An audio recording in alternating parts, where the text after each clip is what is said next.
এই যে লক্ষ্মী পুজোটা যে গেল, মানে আমাদের বাড়িতে পারলে আমার মা রান্নাই বন্ধ করে দেয়।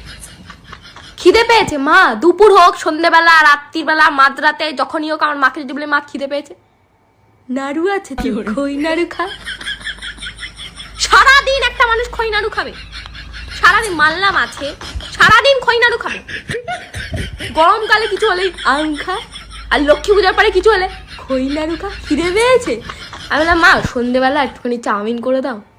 চাউমিন করবো কেন, খই নাড়ুগুলো খেতে পারছিস না, মোয়া রয়েছে।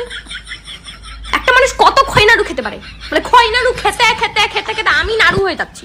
এত খই নাড়ু, সেই লক্ষ্মী পুজো কবে গেছে, এখনো আমাদের বাড়িতে পরে এত বানানোর কি দরকার? অল্প করে বানাতে পারো না? অল্প করে বানাতে পারো না?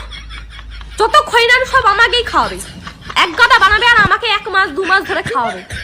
আর না বললেই বলবে আগেকার যুগের বাচ্চারা জানিস প্লাস্টিক নিয়ে এই বাড়ি ওই বাড়ি। আর তখনকার দিনে বিরিয়ানি ফিরে নিচ্ছিল নাকি? তখনকার বাচ্চারা তো এগুলোই খাবে, এগুলোই তো খাবে। ওরা জানতো কি তখন কি খেতে হয়। ফ্রাইড রাইস চিলি চিকেন ছিল তখন।